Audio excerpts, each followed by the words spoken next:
गरुड़ पुराण दूसरा अध्याय। मृत्यु के बाद की सबसे रहस्यमयी और पीड़ादायक यात्रा होती है आत्मा के 13 क्या आपने कभी सोचा है कि कोई व्यक्ति मरने के बाद 13 दिनों तक कहां रहता है? वो आत्मा क्या देखती है, क्या महसूस करती है?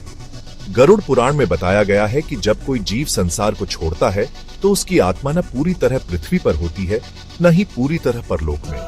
वो एक विचलित अवस्था में होती है जहां हर दिन एक नया अनुभव, एक नई सजा, एक नया एहसास उसके सामने आता है। पहले दिन आत्मा ने निर्जीव शरीर को देखती है। उसे समझ नहीं आता कि वह मर चुकी है। दूसरे दिन वो अपने प्रियजनों की चीखें सुनती है और कुछ कर नहीं पाती। सिरे से 5वें दिन तक उसे अपने कर्मों का हिसाब याद आने लगता है। वह हर उस पल को दोबारा जीती है जहां उसने किसी का दिल दुखाया था। 6ठे से 9वें दिन तक यमदूत उसके चारों ओर घूमते हैं और आत्मा भय, लानी और अकेलेपन से कांपती। और फिर 10 में से 13वें दिन आत्मा को यमलोक के द्वार की झलक मिलने लगती है।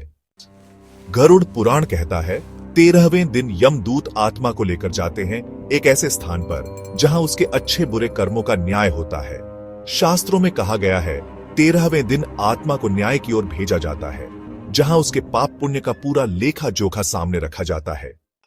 यही कारण है कि हमारे पूर्वज इन 13 दिनों को विशेष मानते थे, क्योंकि यही वह समय होता है जब हम अपने प्रिय की आत्मा को शांति, श्रद्धा और प्रायश्चित से विदा करते हैं। यह सिर्फ परंपरा नहीं, एक दिव्य जिम्मेदारी है।